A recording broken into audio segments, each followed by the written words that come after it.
Всем доброго времени суток! Мы продолжаем исследовать исконную, некурортную Северную Сардинию в провинции Сассари. Ту самую домашнюю, простую, теплую и приветливую. В рамках нашего мини-тура «Италия для искушенных» вам будет позволено абсолютно все. К примеру, нарушить свои диеты и попробовать все самые лучшие блюда местной кухни.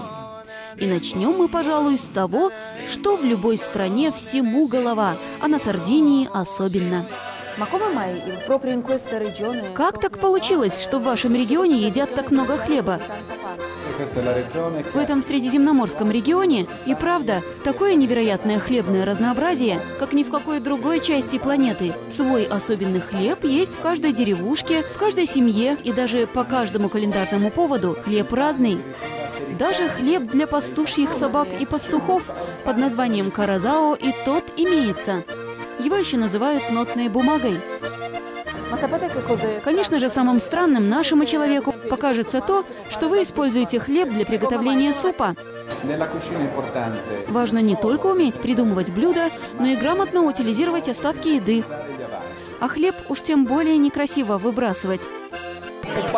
Вашему вниманию панеттоне, или рождественский кулич собственного производства в сопровождении английского крема и шоколадного соуса. Шеф-повар Сабино Канджелоси родом с Сицилии. Но вот уже 27 лет он своим кулинарным мастерством, прямо-таки вводит в ступор тех, кто приходит в его заведение в городе Сассари. Ну что, с чего начать? Что попробовать? Да, это настоящая дилемма. Я бы начал с устрицы, обернутой хрустящим беконом, в черной темпуре, сопровождаемой картофельным супом с шафраном. А закусил бы вот этими каракатицами в апельсинах и с глазированным красным луком и мятой. Так, стоп. На сегодня, пожалуй, гастрономических изысков хватит. Сердце надо беречь.